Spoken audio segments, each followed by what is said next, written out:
next question is, do I have a PowerPoint? Because I'm okay if I don't. But it looks like, yeah, I see words.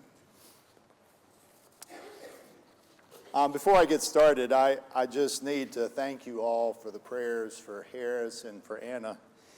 It was a scary time for us and a reminder of how fragile life is and how much we depend on God. And cannot tell you what it meant to us, just the outpouring of love and support and prayers. It was truly humbling, and certainly God is good. I also just want to say, Taylor came up to me this morning and told him that he and Baker and Sadie and Guangzhou, who is quickly becoming another Bethea, we're going to start calling him Guangzhou Bethea. But the four of them came up this morning to replace what one man does every Lord's Day morning. And we just appreciate so much Jay and all the good things that he does silently without us even knowing that he's up here by himself a lot of times early before services, cleaning up after us mostly. We appreciate Jay. And one more thing to mention, and we probably have not mentioned this as often as we should have, but at the end of this month, the last Sunday this month, November the 30th, we've asked Kevin Clark to come and speak to us, both times, Sunday morning and Sunday night, on the topic of the problem of evil, pain, and suffering. That's certainly an issue that we need to talk about and think about biblically. A lot of doubt and skeptics have used this as leverage against faith, and there are Bible answers. And as Ryan reminded us this morning, we have a Savior who came and experienced all the suffering of this world. And certainly we need to think about this for our own faith, but also in how we can help others with their faith.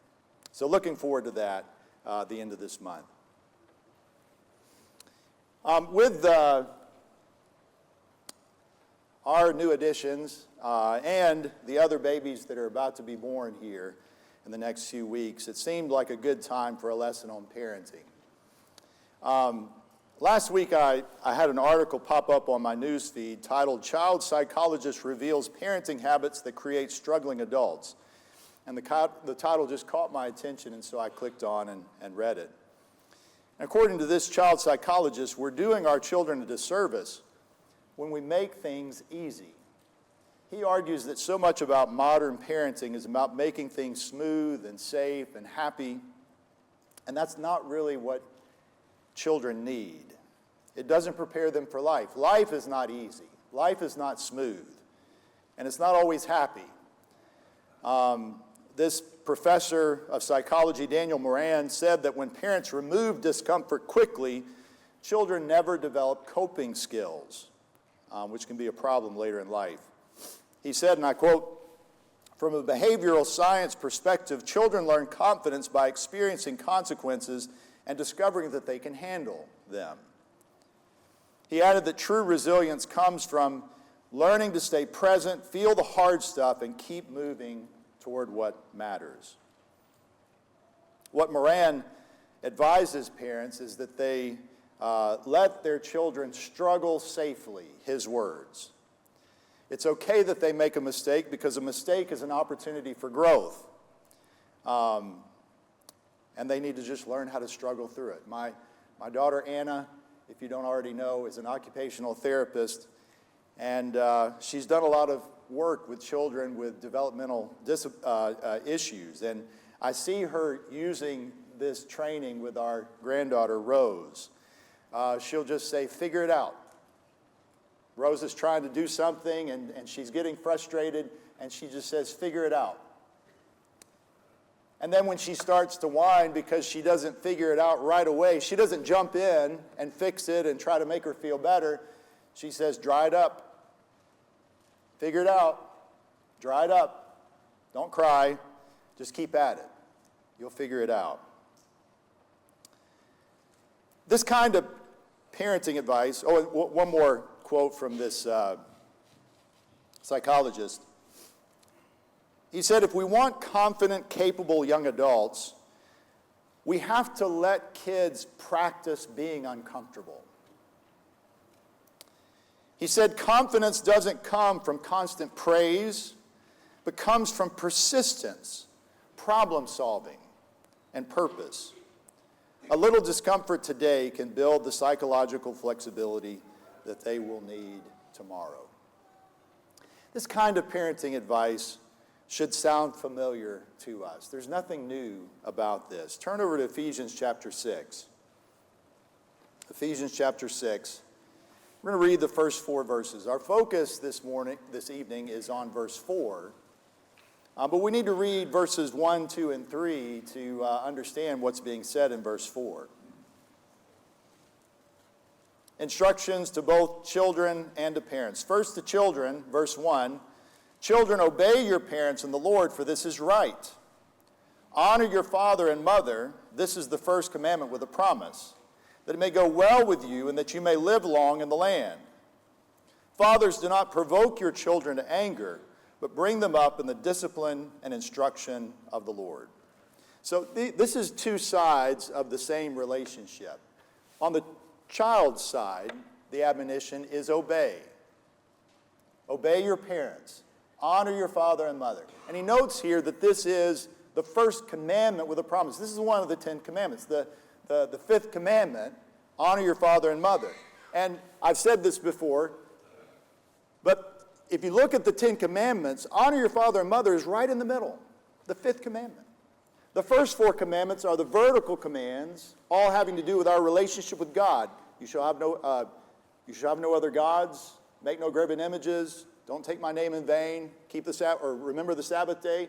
And then the last 5 commandments all have to do with our horizontal relationships with one another. Don't steal, don't murder, don't commit adultery, and so forth. And so right in the middle, and I don't know if this was God's intent or not, but it's just interesting that right in the middle of these vertical and horizontal commandments is this command to honor your father and mother. What are children learning when they learn to honor and respect and obey their parents? They're learning to honor and respect and obey God in their vertical relationship with God. But they're also learning how to honor and respect their fellow man. When a child does not learn this in the home, to be obedient and respectful and to honor, then they're not going to respect God and they're not going to respect man, their fellow man. But then he says in verse 4, fathers, do not provoke your children to anger, to wrath, but bring them up in the discipline and instruction of the Lord. It is the father's responsibility to ensure that children learn obedience. And not just for obedience sake. It's not that fathers are told to teach their children obedience so that they will have a happier home. Certainly having disobedient children and children that are constantly grumbling and complaining, that's not a pleasant home environment. But that's not the purpose. It's in the Lord. This is all about fulfilling God's desire for our children. They are simply given to us on loan.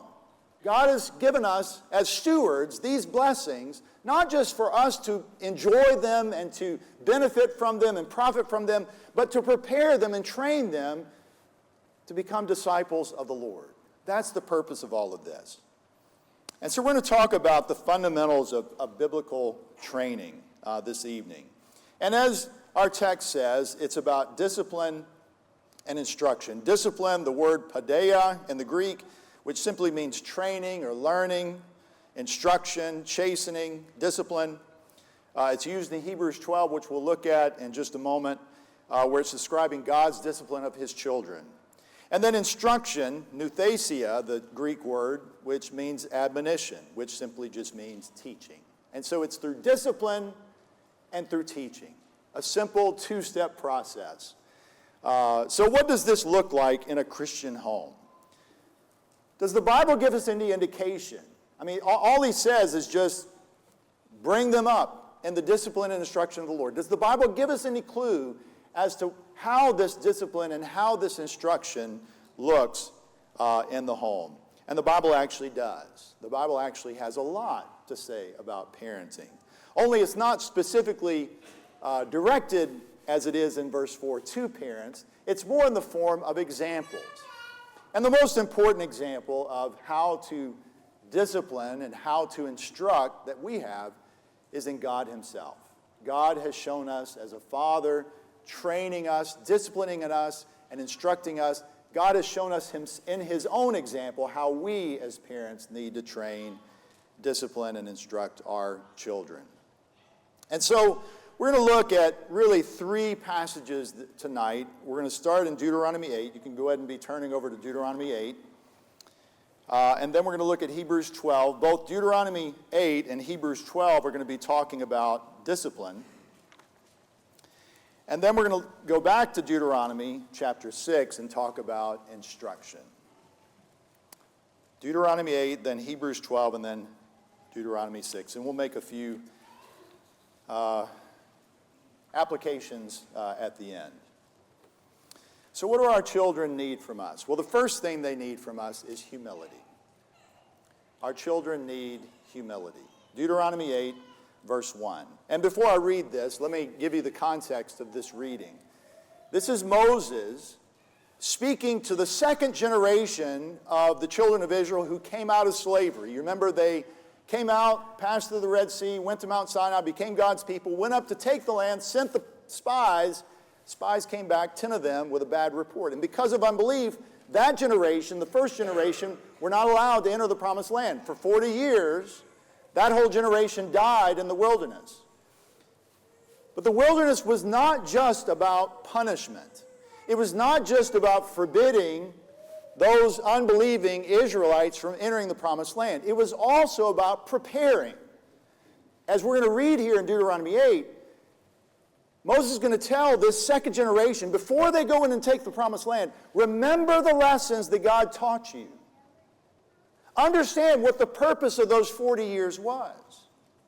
God was using this period of time as a training ground, the same way a father would train his children. And one of the main lessons he tells them from the wilderness was humility.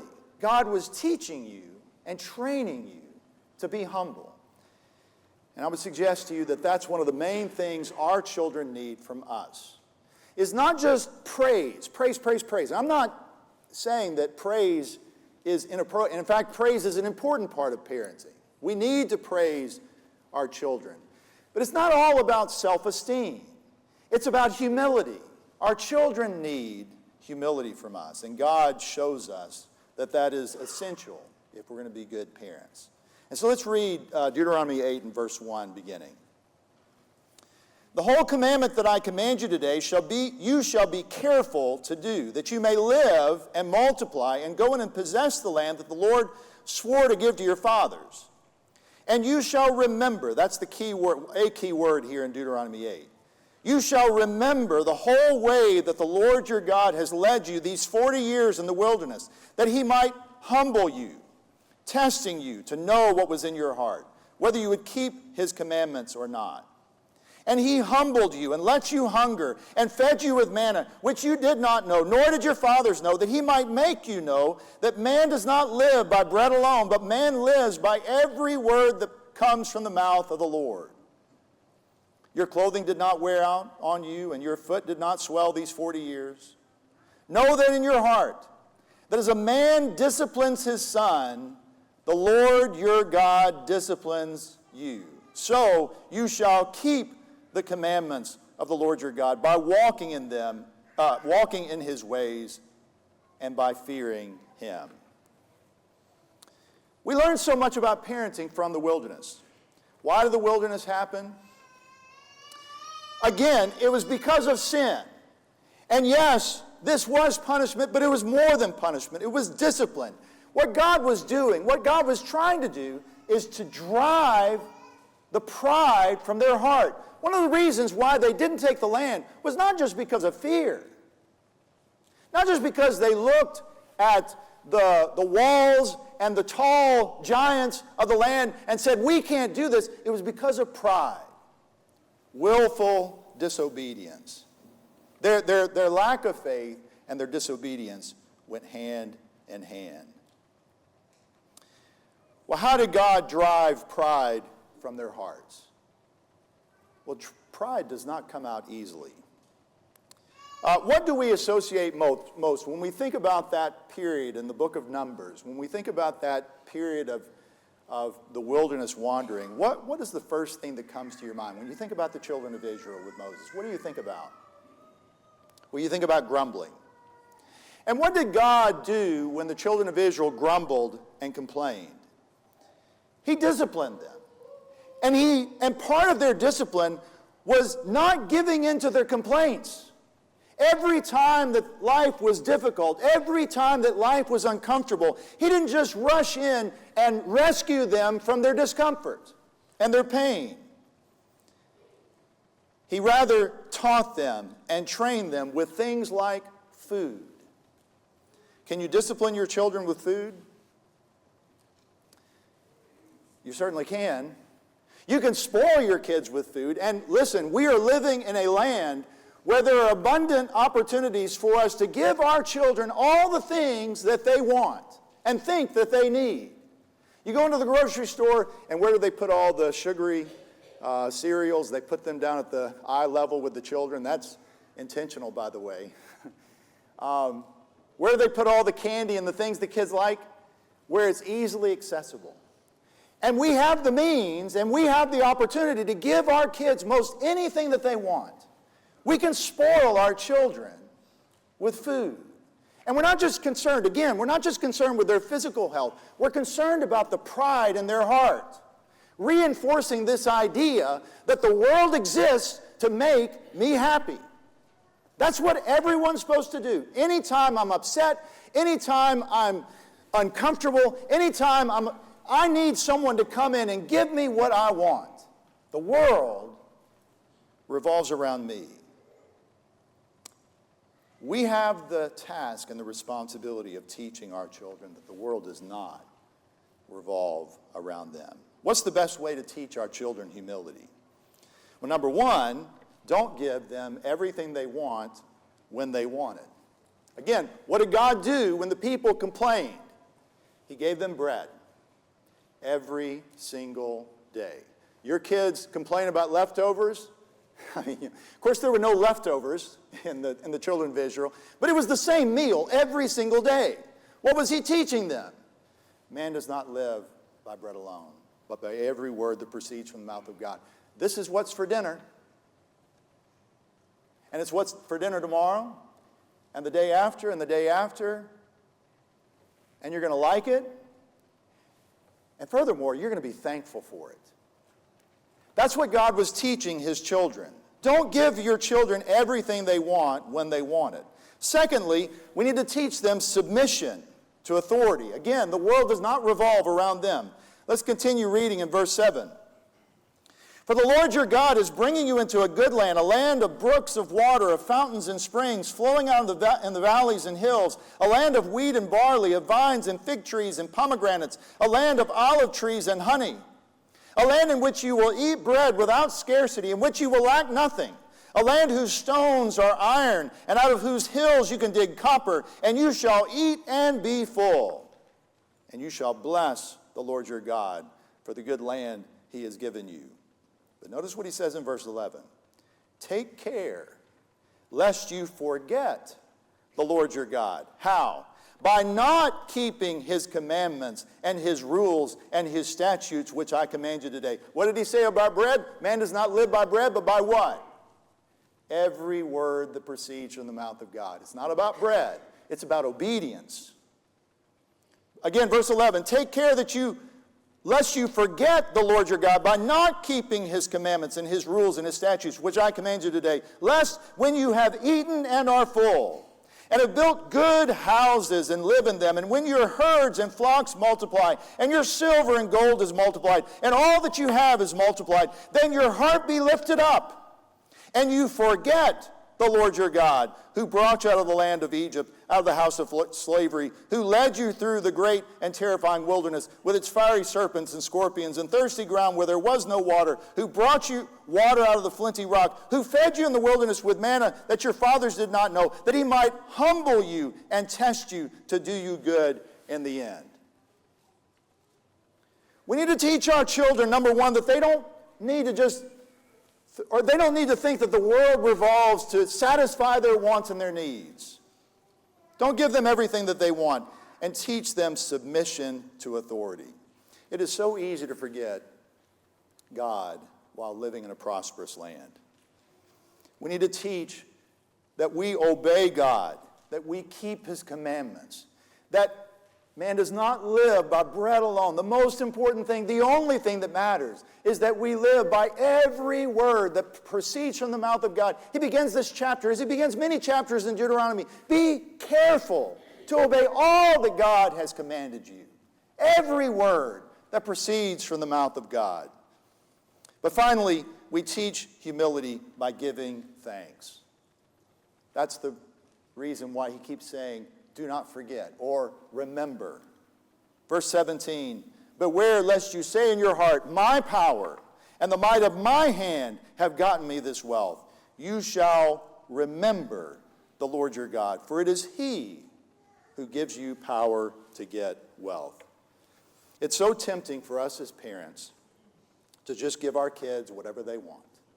We have the power to do that. We are living in a land flowing with milk and honey. God could have given the Israelites all that they wanted in the wilderness. Now, He did give them manna. And let's not just think that this was bland, dry, boring food. You know what it tasted like? It tasted like honey. What was the land, the promised land, flowing with milk and honey? God was giving them a taste of what the promised land was going to be about. He wasn't wanting them to suffer, but He was wanting to teach them humility. He was wanting to teach them obedience.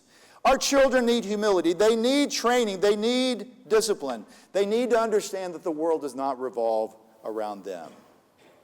And so God made things hard in the wilderness that they might rely on Him and not trust in themselves. So our children need humility. And I'm sorry, I've forgotten the kids filling in the blanks. That He might humble you, testing you to know what was in your heart. That was what the wilderness was all about. Humility and testing. And then He humbled you, let you hunger with manna that you did not know. So our children need humility. They also need training. They need discipline. And they are actually humbled by discipline.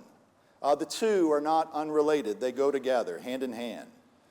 Let's talk about how humility and the other characteristics we're wanting to train in our kids can be brought about through discipline. And let's go to our second passage. Let's turn over to Hebrews chapter 12.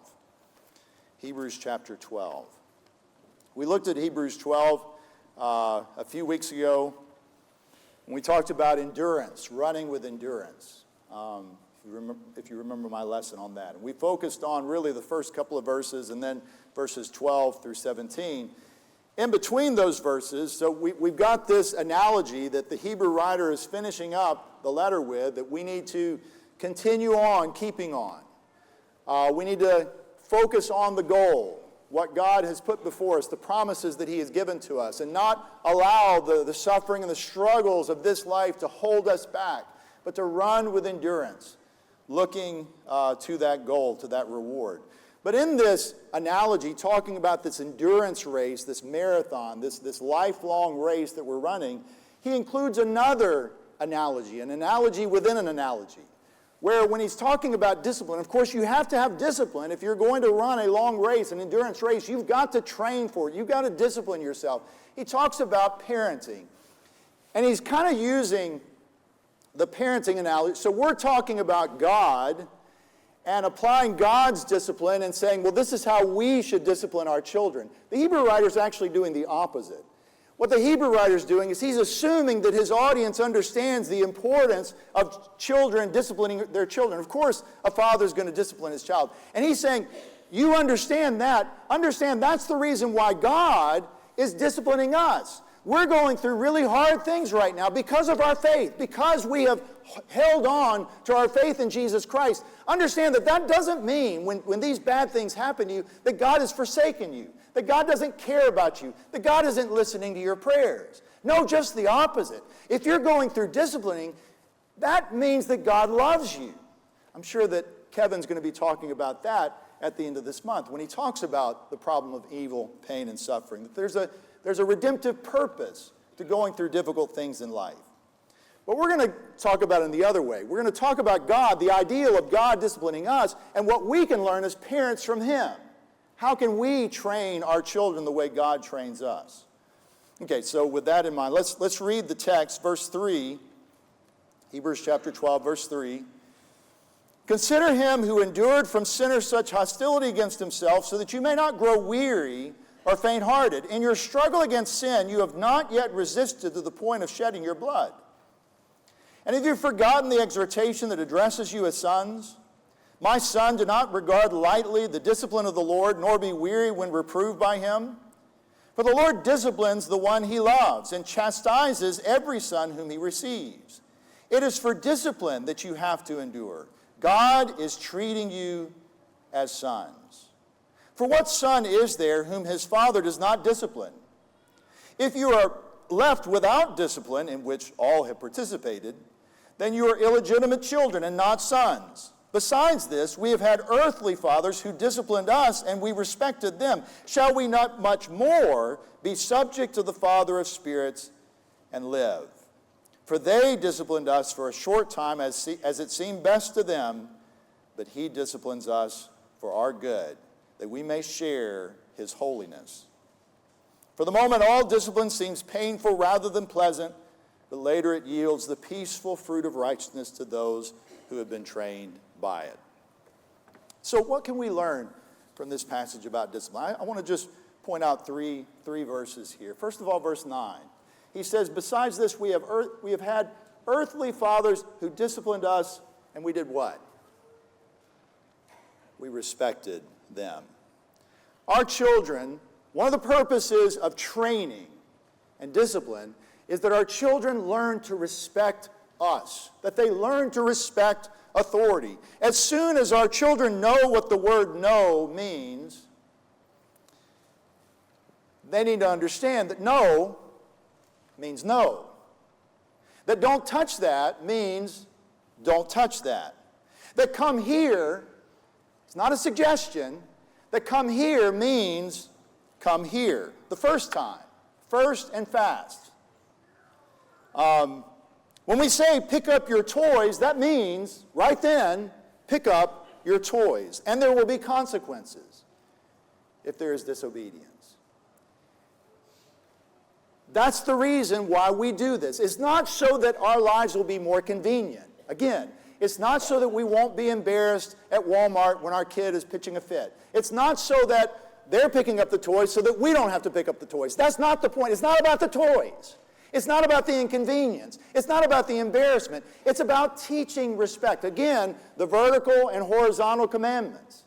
Ultimately, we want our children to honor their father and mother so that they'll honor God, first of all, and they will show respect and honor to their fellow man as well.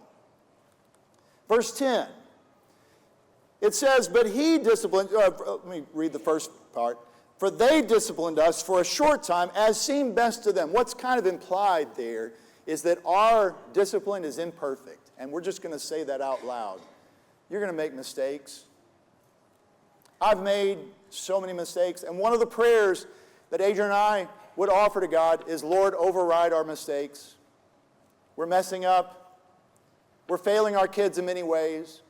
The Hebrew writer is just kind of conceding the fact that we are not perfectly consistent or right in our discipline. He says, besides this, we have had verse 10, they disciplined us for a short time as it seemed best to them, but he disciplines us for our good. Why? That we may share his holiness. Again, what was the wilderness all about? The wilderness was God preparing his children for the promised land. That's the rest that the Hebrew writer is talking about earlier in the letter in chapter 4. There's a rest that remains for us as God's people. We're going through the wilderness now. What does the wilderness represent to you and me? The wilderness is that in-between time. Before we were in slavery. That's when we were in sin. That's when we were in darkness. That's when we were lost. But now we have gone through the waters. We have passed through the sea. On the other side, out of baptism, we are free, but we're not yet in the promised land. That is what God has promised us. That's the hope.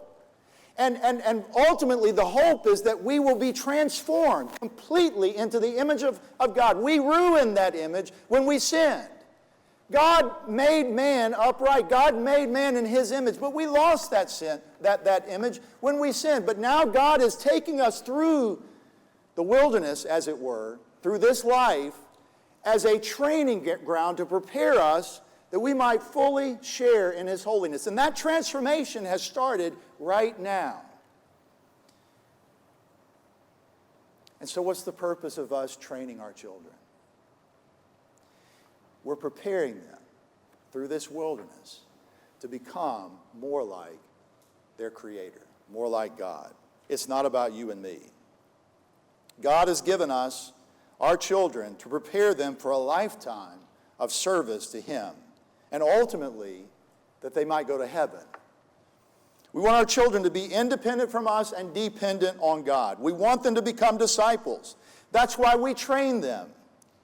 Again, it's not so that we won't look foolish before our friends, it's so that we'll look really good before our friends. None of that matters. It's not about us. It's so that they might learn the characteristics of Christ. And then finally, verse 11, we train our children because it's good for them.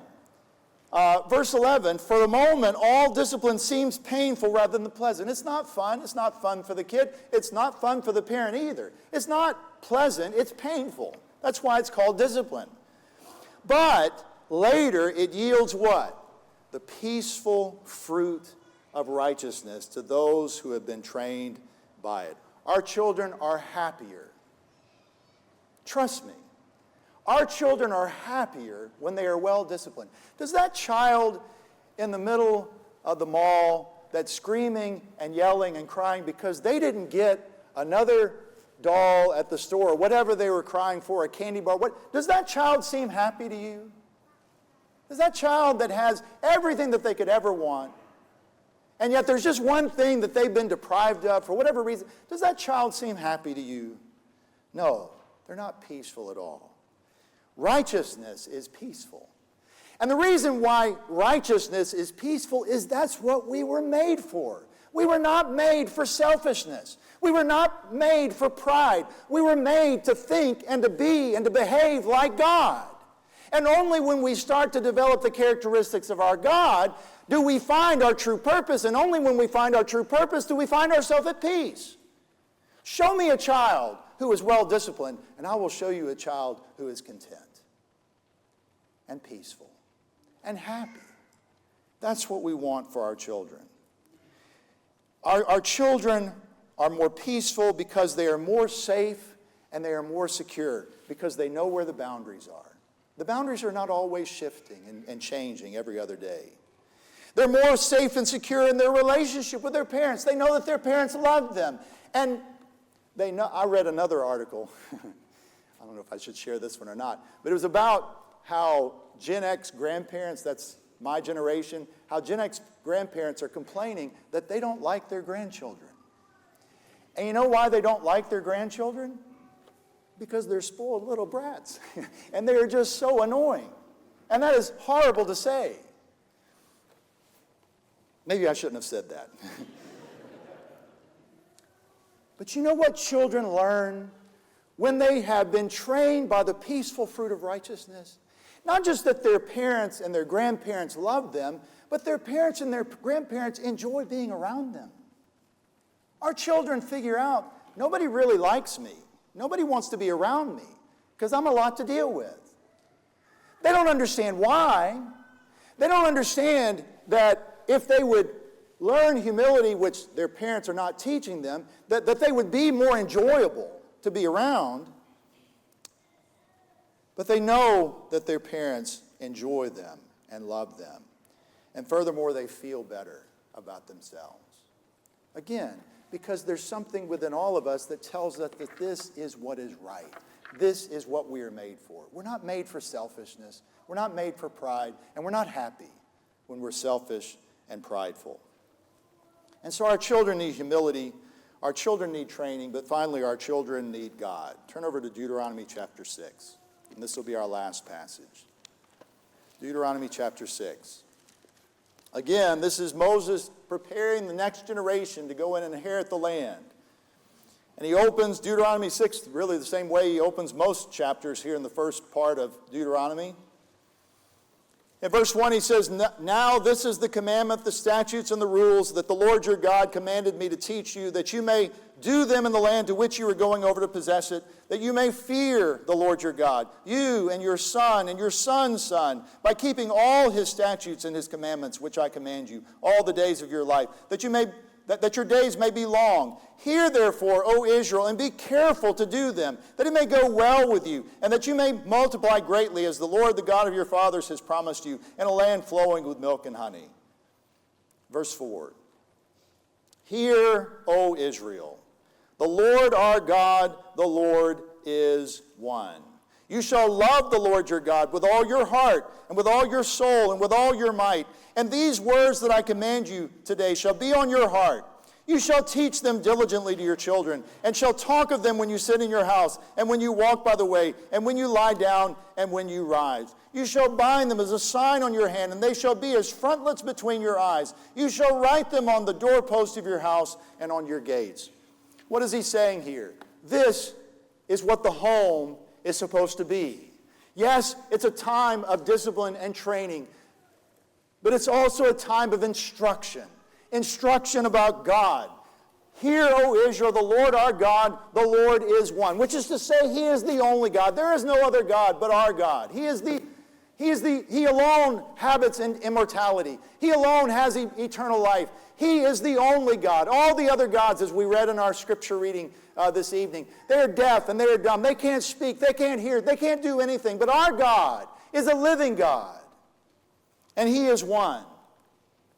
"You shall love the Lord your God." This is the greatest commandment, Jesus said, "with all your heart, and with all your soul, and with all your might." He gets everything. The most important thing in our life, the very center of our existence, the center of our home should always be the Lord. There should be no question about what we're going to do when a decision is to be made between doing what God says or the world says. We're going to follow God. When there's ever a decision to be made about our planning and what we're going to do on vacation, or what we're going to do in school, or what we're going to do with our schedules, it's always going to defer and be ruled by what does God want us to do. All that we have is devoted to him. "And these words that I command you today shall be on your heart." More important even than teaching these things is living these things. We've got to demonstrate to our kids that he is first in our life. They're not going to accept something that we're teaching but not also living in our life. It's got to be personal. They've got to see that it's real with us. And if there's anything children can recognize, it's hypocrisy. They're going to know whether these are just platitudes or if this really is the center of our life. It's got to be in our heart. But then he says, "You teach this." And he doesn't just say teach it. What does he say? "You shall teach them diligently." Diligently. This has got to be the most important. It's more important than math and reading and science. And in fact, math and reading and science all is there to support a knowledge of God. That's the reason why we want our kids to learn and grow, is so that all of this knowledge might be useful in helping them to know the one who made math and science and all language and all that there is. God is at the center of all that we teach our children. We should teach this diligently, and this should just be everyday stuff. This is not once in a while. This isn't just Sunday and perhaps Wednesday night. This is every day of the week. And this isn't just saying, be sure you have a family devotion every day. You get the idea that it's while you're in the carpool line, and while you're driving on vacation somewhere, and while you're going to the store, and while you're walking down the road, and while you're on the ball field, or whatever you're doing. This is just a constant, organic, not forced conversation that we're having about God and about his word. It should so permeate our life that this should just be the expectation. And I'm not going to call out the father or the son, but I know a father and son here who went on a camp out not really a camp out, it was kind of a men's retreat, and fathers and sons were there. And we had been engaged in hours of Bible study one Friday night, and as we're going down to bed, and they're out in their tent outside the cabin, and the father is getting ready and getting ready, about to go to sleep, and his son said, "Dad, it's time for the Bible reading." And the dad was like, "It's late." I mean, he didn't say this, but I think he was thinking, "It's late, and we've been studying all night. I think we're good." He's like, "No, we need to read the Bible." That should just be the expectation. This is a father who is doing it the right way, by the way. This is a father who has made this the expectation in his home, that we end the day with a reading from God's Word. And so, this is what it looks like. Our children need humility. Our children need discipline, and they need God. They need to be taught about God. Let me leave you with a few exhortations. First of all, this is a strategy that you can just implement this week. You can blame me for it if your kids complain. But remember these two words, first and fast. First and fast. The first time I say, pick up your toys, you're going to pick up your toys. Not the second time or the third time or the fourth time, or when I really raise my voice, that's when you have to obey. No. First time I say it, and I'm going to say it very calmly, I'm not going to shout. I'm going to be respectful of you, and you're going to be respectful of me. But the first time I say, you need to pick up your toys, you're going to do it, and you're going to do it fast. You're going to do it quickly, eagerly. Again, this is not an ego trip. That is not what this is about. It's not us showing off our power or our authority. Again, what do we want from our children? If your children are a little older and they can learn what this means, go over to Mark chapter 1 and read about when Jesus called the first disciples. And what did they do when he called them? Immediately, they left their nets. They left their father. And no, that's not the same thing as immediately leaving your game controller, and do it. That's not the same. You understand. I think your children are sophisticated enough, they're old enough to understand it's not the same. But that's the kind of heart we're trying to train. And impress that on your kids. Help them to understand that this is not about me. It's not about you. It's ultimately, we want you to be that obedient, that submissive, that respectful, so that any word that Jesus says, you are going to quickly and immediately, with enthusiasm, with the right attitude, whether you want to do it or not, obey what Jesus says. That's what this is all about. And God has given me this task in training this into you. And so you might want to just take one single thing for this week, whatever has been a struggle for you. Maybe it's mealtime, maybe it's bedtime, maybe it's picking up toys, maybe doing homework, whatever it is. Explain to your kids, listen, I know I've been yelling and shouting at you. I promise I'm not going to yell. I'm not going to shout. I'm just going to calmly say, this is what we're going to do, and then you're going to do it. Now, if you don't do it, this is what the consequence is going to be. And it's going to be enforced the first time you don't do what I say. And so make that just one thing for this week. We're going to say first and fast. First time I say it, you're going to do it, and you're going to do it with a good attitude. Secondly, no whining. Kind of goes with the first. But this should just be the policy and the expectation. Again, to quote the words of my daughter, dried up, no whining. That's what God was saying to the Israelites over and over in the wilderness. Dried up, no whining. Why? Because we want to teach humility. And by the way, what's on the other side of whining? What's the opposite of whining? It's giving thanks. And so, do not provoke your children to wrath. Teach them the reason why. We want to be a thankful people. We want to eat our vegetables. We want to eat our food because God has given us that food. And to whine about that food is not just, not showing respect for me for having prepared that food for you or bought that food for you. It's ultimately not showing respect or gratitude to God. We don't want to sound that way to God. We want to be thankful. And so there will be no whining. And then I know that there's a lot of families here that do this already and do it well. Way better than Adrian and I did. But if you're not making nightly devotions a practice, what a blessing. You know, one of the things I thought about this morning, I know the time change, and I know that kids are restless when, you know, the schedule's all messed up. And I know that the Sunday after the time change, either going forward or going back, is difficult for parents. But you know what? I wouldn't trade all of the inconvenience and the noises and all of this for anything. I wouldn't trade it. We could go, and we've got space in the back, by the way. We're not going to do this. Don't get excited. We've got space for children's church. We could do what other places do. But think about what we would be missing.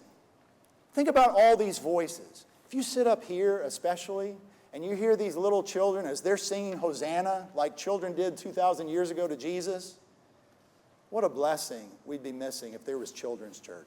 And they would be missing getting to worship with their mom and dad and their grandparents and all of these brothers and sisters here.